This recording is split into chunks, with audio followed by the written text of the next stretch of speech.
잠깐, 오늘 이 영상을 켜시기 전에 한 가지만 여쭤볼게요. 여러분 지금 어디 계세요?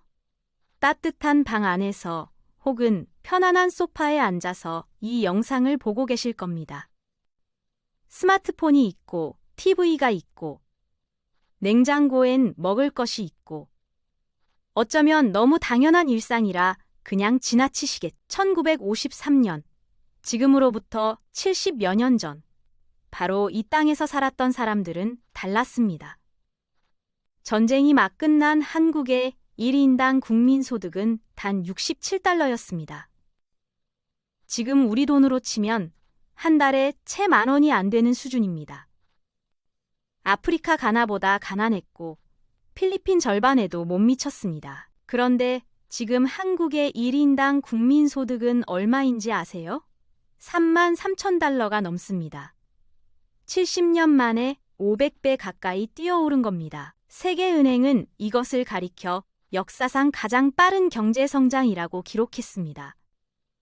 독일의 라인강 기적에 빗대어 세계는 이것을 한강의 기적이라 불렀습니다. 그런데 오늘 저는 한 가지 도발적인 질문을 드리고 싶습니다. 과연 이게 정말 기적이었을까요? 오늘의 키워드는 바로 이겁니다. 기적이 아니라 조건입니다. 역사학자 찰스 암스트롱은 말했습니다. 한국의 성장은 하늘에서 떨어진 것이 아니다. 역사가 수십 년에 걸쳐 배치한 조건들이 한꺼번에 작동한 오늘 이 영상에서 우리가 함께 파헤칠 핵심 질문은 세 가지입니다. 첫째, 한국은 왜 같은 시대, 비슷한 조건의 다른 나라들은 실패했는데 혼자만 성공했는가? 둘째, 그 성장의 이면에는 어떤 빛과 그림자가 공존했는가? 셋째, 그 역사가 지금 우리에게, 그리고 우리의 미래 세대에게 무엇을 말하고 있는가? 자, 지금부터 역사가 준비한 조건들의 현장으로 함께 들어가 보겠습니다. 1953년 7월 27일, 판문점에서 휴전협정이 체결됩니다. 3년 1개월에 걸친 전쟁이 멈춥니다. 그런데 멈춘다는 것이 정확한 표현이지 끝났다는 아닙니다. 지금도 그렇듯이요. 전쟁 직후의 한반도 남쪽을 상상해 보세요. 서울은 3번이나 점령이 바뀌면서 건물의 50% 이상이 파괴됐습니다. 도로는 끊기고 다리는 무너지고 공장은 잿더미였습니다. 10,000명의 전쟁 미망인, 10만 명의 전쟁고와 320만 명의 피난민이 길 위에 있었습니다. 당시 세계은행이 한국에 파견한 조사단이 남긴 보고서에는 이런 문장이 있었습니다.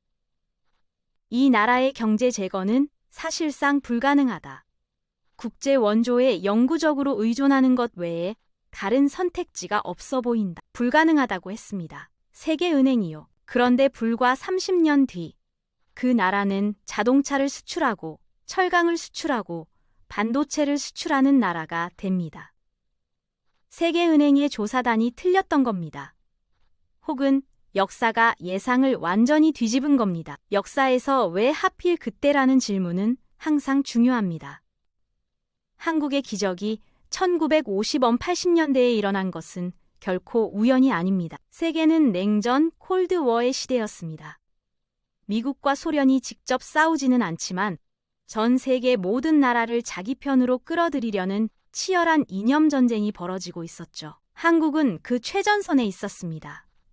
남한 위로는 공산주의 북한, 그 위로는 중국과 소련이 있었습니다. 미국 입장에서 한국이 무너지면 도미노처럼 아시아 전체가 공산화될 수 그래서 미국은 한국을 살려야 했습니다. 그것도 단순히 살리는 것이 아니라 눈에 보이는 성공 사례로 만들어야 했습니다. 민주주의와 자본주의가 이렇게 잘 된다는 것을 보여줄 쇼케이스가 필요했던 겁니다. 이것이 첫 번째 조건이었습니다. 한국이 원해서가 아니라 세계사의 구조가 한국에게 기회를 밀어넣어준 것입니다. 잠깐 비교를 해볼까요? 1950년대에 한국과 비슷한 1인당 소득 수준이었던 나라들이 있습니다. 가나 1957년 아프리카 최초로 독립. 당시 1인당 소득 한국과 비슷. 지금은 한국의 2분의 1.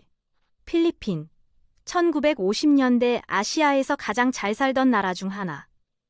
지금은 한국의 7분의 1. 아르헨티나 1913년에는 세계 10위 부국. 지금은 경제 위기가 반복되는 나라. 이들이 게을러서 실패한 것이 아닙니다. 이들이 덜 똑똑해서 뒤처진 것이 아닙니다. 조건이 달랐던 겁니다. 역사가 배치한 구조가 달랐던 겁니다. 그렇다면 한국에 배치된 그 조건들은 구체적으로 무엇이었을까요? 이제 본론으로 들어가겠습니다. 1953년부터 1960년대 중반까지 미국은 한국에 엄청난 돈을 쏟아부었습니다. 총액이 얼마인지 아십니까? 약 30억 달러입니다. 당시 기준으로요. 지금 가치로 환산하면 대략 3,400조 원에 달하는 규모입니다. 이것은 단순한 인도주의 원조가 아니었습니다. 전략적 투자였습니다. 미국이 한국에 원조한 것들을 구체적으로 살펴볼까요? 원조의 세 가지 층위는 다음과 같습니다. 첫째, 식량과 물자 원조입니다. PL480법에 따라 밀, 옥수수, 면화 등 대량의 농산물이 들어왔습니다. 이 원조 덕분에 국민들이 일단 굶지 않을 수 있었습니다. 지금 50대 이상이신 분들 혹시 어릴 때 학교에서 봤던 UN 분유 기억하십니까? 그게 바로 이 원조의 산물이었습니다. 둘째, 인프라 재건 원조입니다. 도로, 항만, 전력, 통신시설을 재건하는데 미국의 자금과 기술이 들어왔습니다. 지금 우리가 쓰는 경부선 철도, 당시의 보수 재건된 노선입니다. 인천항, 부산항의 근대적 시설도 이 시기에 기반이 갖춰집니다. 셋째, 그리고 가장 중요한 것, 교육 원조입니다. 미국은 한국의 교육 시스템을 세우는데 집중적으로 투자했습니다. 대학을 짓고 교사를 훈련시키고 유학 장학금을 줬습니다. 1950년대에 수천 명의 한국 청년들이 미국으로 유학을 떠납니다.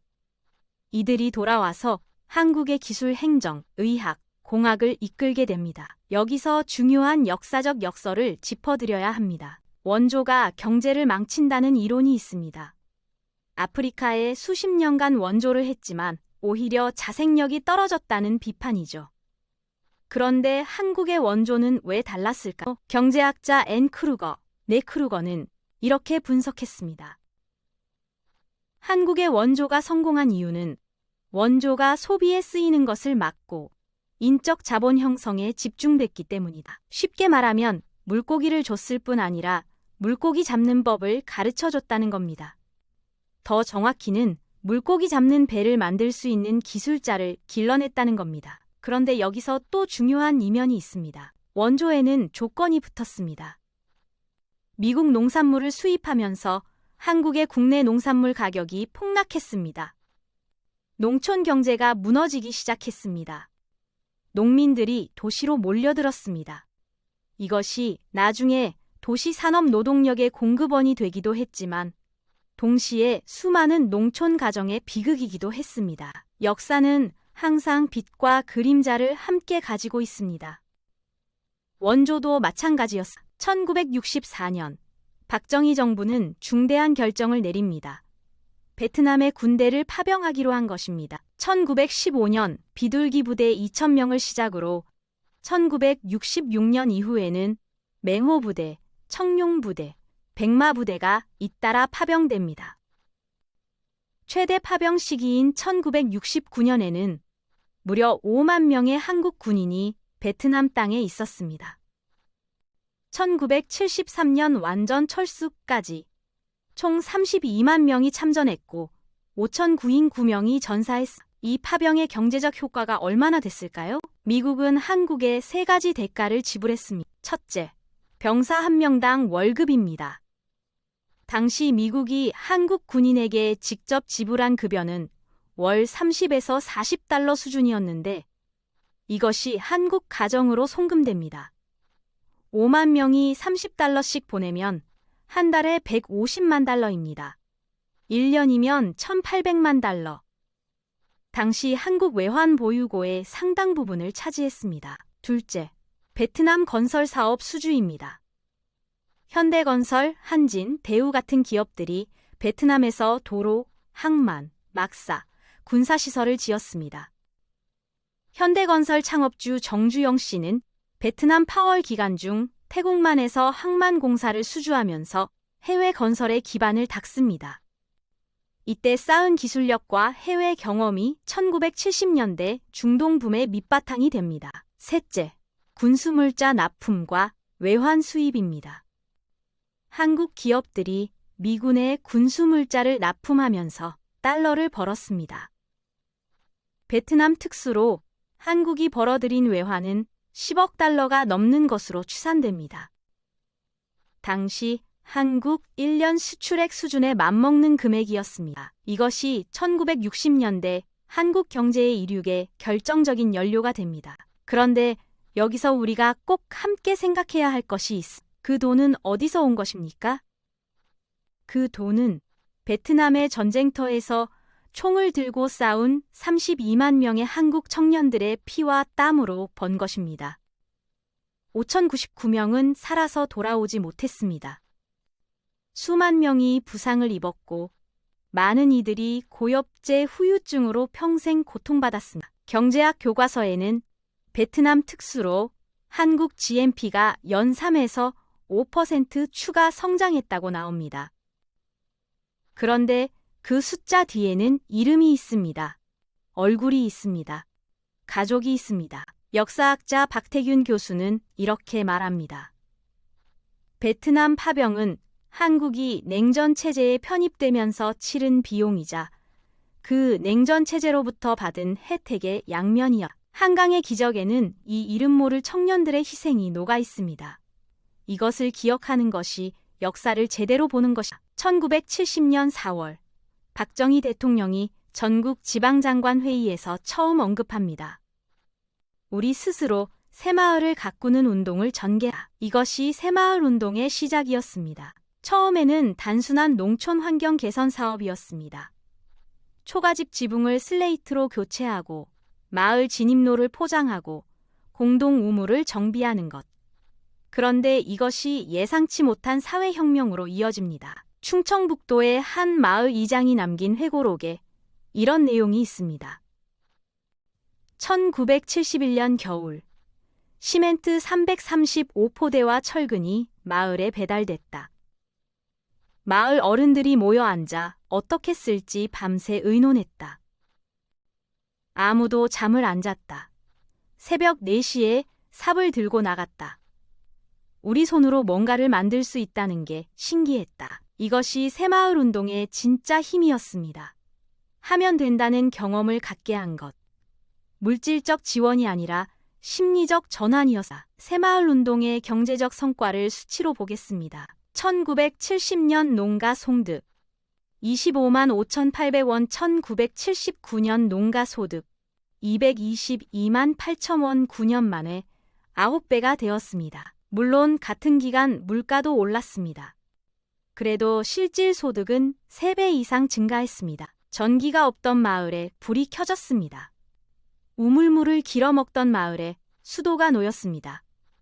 소달구지로 장에 가던 마을에 버스가 들어왔. 그런데 새마을 운동에는 빚만 있었던 것이 아닙니다.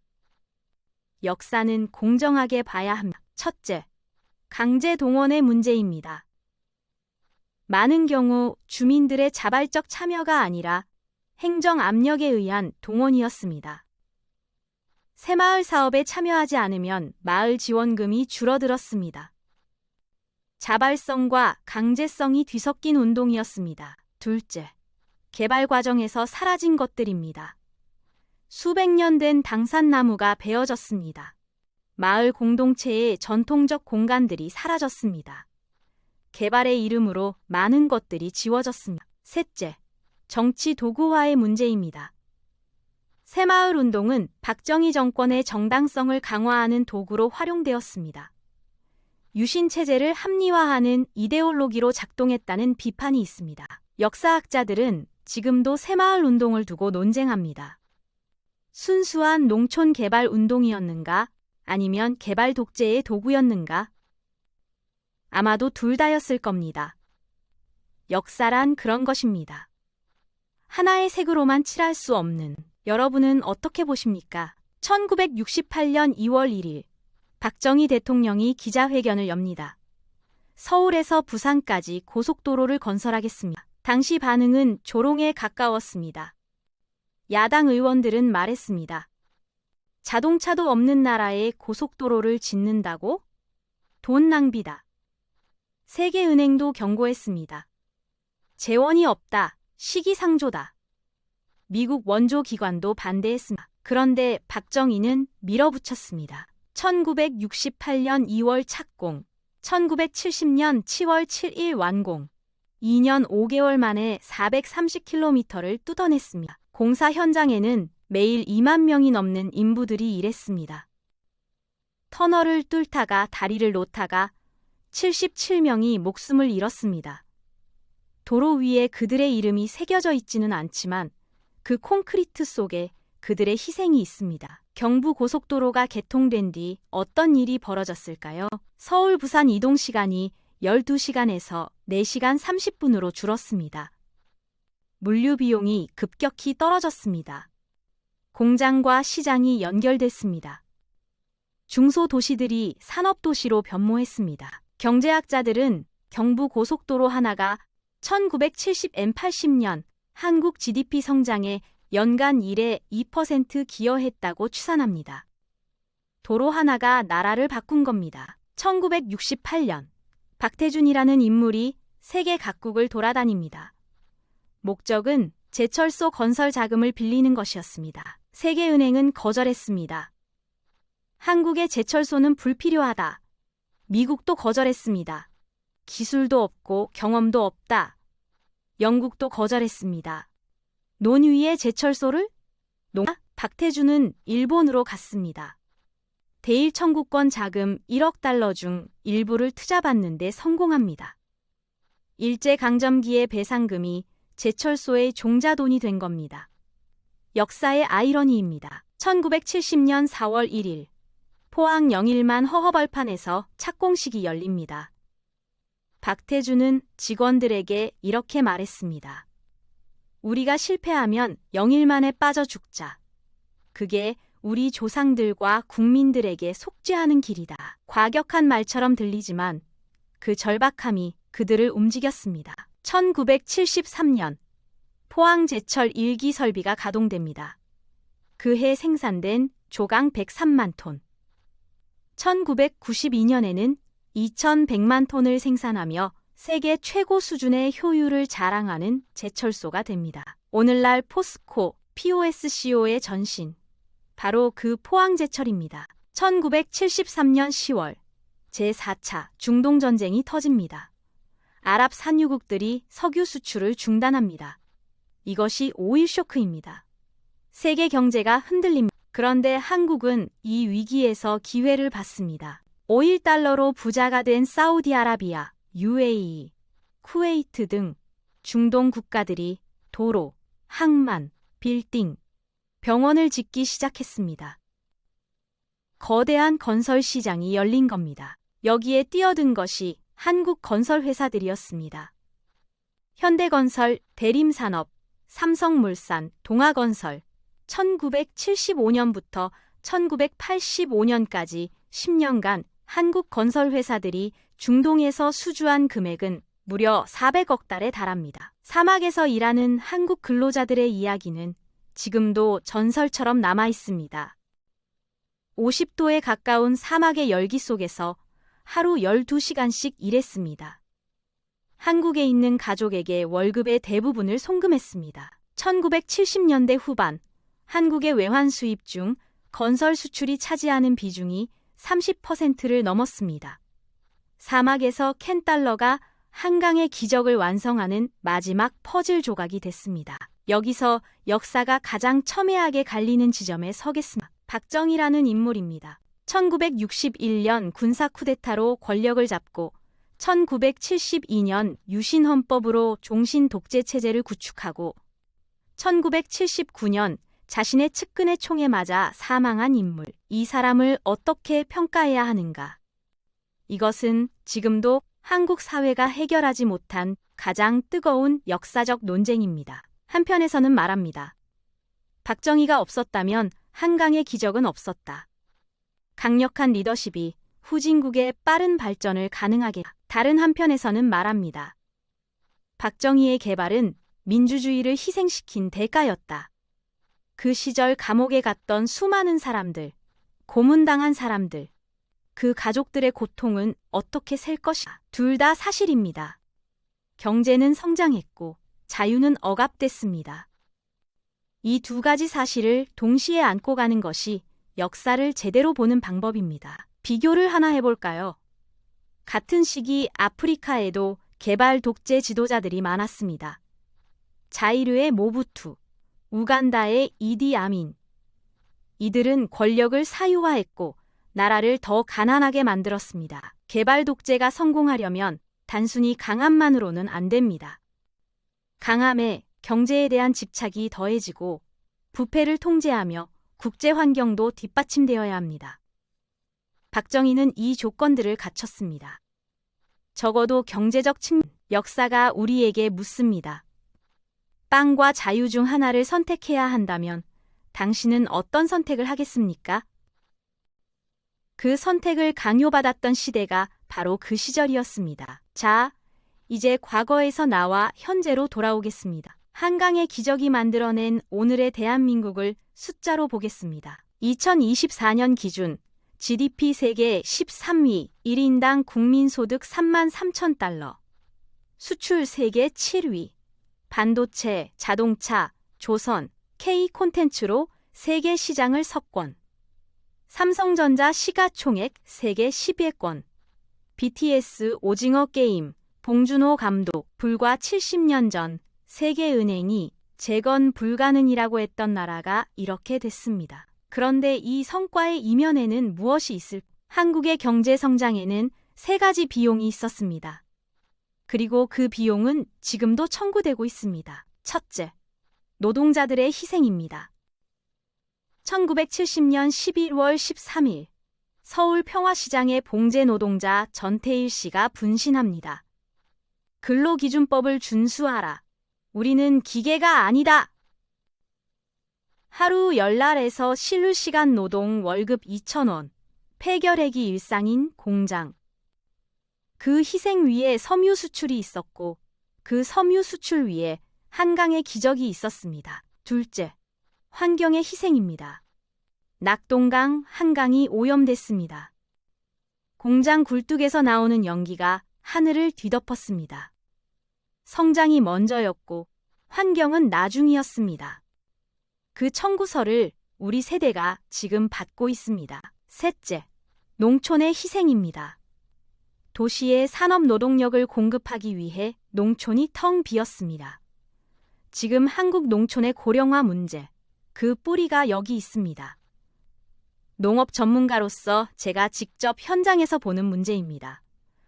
젊은이들이 없는 농촌, 그 공동화의 씨앗이 바로 산업화 시대에 뿌려졌. 지금 전 세계 개발도상국들이 한국 모델을 연구하고 있습니다. 에티오피아, 르완다, 방글라데시, 베트남. 이들은 한국의 새마을 운동을 자국에 도입하려 합니다. 한국 정부는 새마을 운동 국제화 사업을 통해 60개국 이상의 이 모델을 전파했습니다. 그런데 흥미로운 것은 이겁니다. 한국 모델이 이식되는 나라마다 결과가 다릅니다. 성공하는 곳도 있고 실패하는 곳도 있습니다. 이것은 무엇을 의미할까요? 역사학자 조지 오글은 이렇게 분석합니다. 한국의 성공은 제도를 복사한다고 되는 것이 아니다. 조건이 함께 이식되어야 한다. 교육에 대한 집착, 위기의식, 국제환경의 지원, 이 세 가지가 동시에 갖춰질 때만 복제가 가능하다. 이것이 한강의 기적이 세계에 주는 교훈입니다. 성공은 따라할 수 있다. 그러나 조건까지 따라하지 않으면 결과는 이제 가장 현실적인 질문을 드리겠습니다. 지금 한국은 새로운 위기에 처해 있습니다. 저출생과 고령화. 2023년 합계 출산율 0.72, 세계 최저입니다. 청년 실업과 양극화, 중소기업과 대기업 임금 격차 2.5배, 부동산 문제, 서울 아파트 중위 가격이 평균 소득의 20년치. 기술 패권 경쟁. 반도체 전쟁에서 한국이 살아남을 수 있는 이런 문제들을 보면서 많은 분들이 걱정하십니다. 한국 경제의 미래가 있을까? 그런데 여기서 역사가 한 가지 힌트를 줍니다. 1953년에도 불가능해 보였습니다. 1960년대에도 쿠데타의 나라였습니다. 1997년 IMF 외환 위기 때도 나라가 망하는 줄 알았습니다. 2008년 금융위기 때도 그랬습니다. 그때마다 한국은 살아났습니다. 역사학자 이영훈 교수는 이렇게 말합니다. 한국인의 교육열, 집단적 위기 대응력, 빠른 적응력. 이것들은 단기간에 만들어진 것이 아니다. 조선 500년의 과거제 전통, 근대화의 압축 경험에서 나온 것이다. 이것이 한국의 진짜 자산이다. 한강의 기적을 만든 것은 원조도, 독재도, 행운도 아니었습니다. 그 조건들을 활용한 사람들이었습니다. 여러분 같은 분들이었습니다. 지금 이 순간에도 조건은 배치되고 있습니다. AI 혁명, 기후변화, 인구구조 변화. 이 조건들을 누가 어떻게 활용하느냐가 다음 한강의 기적을 결정할 것입니다. 오늘 우리는 1시간 30분에 걸쳐 긴 여행을 했습니다. 1953년 잿더미의 서울에서 출발해서 미국의 원조가 만든 뿌리를, 베트남의 전쟁터에서 달러를 번 32만 청년들의 희생을, 새벽 4시에 삽을 든 농촌 마을의 이야기를, 사막에서 땀을 흘린 건설 노동자들을, 그리고 지금 우리가 서 있는 현재까지 이 모든 여정을 통해 역사가 우리에게 말하는 것은 무엇일까요? 저는 이렇게 생각합니다. 첫째, 기적은 없다. 조건만 있다. 모든 기적처럼 보이는 성공 뒤에는 역사가 배치한 조건들이 있었습니다. 그 조건을 읽어내는 눈을 가진 자가 기회를 잡습니다. 둘째, 성공은 반드시 누군가의 희생 위에 세워진다. 우리의 풍요는 어느 날 갑자기 생겨난 것이 아닙니다. 그것을 기억하는 것이 역사에 대한 최소한의 예의입니다. 셋째, 역사는 반복되지만 방식은 바뀐다. 냉전이라는 조건은 사라졌지만 강대국 사이에서 기회를 찾아야 한다는 현실은 남아 있습니다. 원조 경제는 사라졌지만 국제 협력과 동맹의 필요는 남아 있습니다. 새마을 운동의 형식은 바뀌었지만 공동체 정신과 집단적 위기 대응의 가치는 남아 있습니다. 마지막으로 이 영상을 보고 계신 여러분께 직접 말씀드리고 싶습니다. 50-70대 시니어 여러분, 오늘 제가 이야기한 그 역사, 그것을 교과서에서 공부한 것이 아니라 직접 살아낸 분들이 바로 여러분입니다. 새마을 운동에 삽을 들고 참여하신 분, 베트남 파병에서 돌아온 형, 오빠를 기다리셨던 분, 중동 건설 현장에서 일하셨거나 그분들을 기다린 가족이셨던 분, 공장에서 하루 12시간 일하며 한국의 수출을 만들어내신 분, 그 시절 작은 가게, 작은 논밭으로 가족을 먹여 살리신 한강의 기적은 박정희가 만든 것도, 미국이 만든 것도, 역사의 조건이 만든 것도 아닙니다. 여러분이 만든 것입니다. 역사는 영웅이 만들지 않습니다. 이름 없는 수백만 명의 보통 사람들이 각자의 자리에서 최선을 다한 것이 쌓여 역사가 됩니다. 오늘 이 영상이 그 역사를 살아내신 분들께, 그리고 그 역사를 배워야 할 손자녀 세대에게 조금이나마 의미 있는 시간이 됐으면 합니다. 오늘 우리가 함께 탐구한 키워드는 조건이었습니다. 기적이 아니라 조건. 역사가 배치한 구조와 그것을 살아낸 사람들. 역사학자 E.H. 칸은 말했습니다. 역사는 과거와 현재의 끊임없는 대화다. 오늘 우리도 그 대화를 했습니다. 댓글로 여러분의 이야기를 나눠주세요. 여러분이 직접 경험하신 한강의 기적의 한 장면은 무엇인가요? 그 시절 어떤 기억이 가장 선명하게 남아있으신가요? 여러분의 이야기가 곧 역사입니다. 다음 키워드는 조선의 조공 시스템입니다. 조공은 굴욕이 아니라 조선의 외교 전략이었습니다. 사대주의가 아닌 안보 경제 패키지 딜로서 조공을 재해석합니다. 오늘의 한미 동맹, 한중 관계와 놀랍도록 그 구조가 닮아 있습니다. 다음 영상에서 함께 탐구해 봅시다. 구독과 알림 설정 부탁드립니다. 키워드 역사 속 한 단어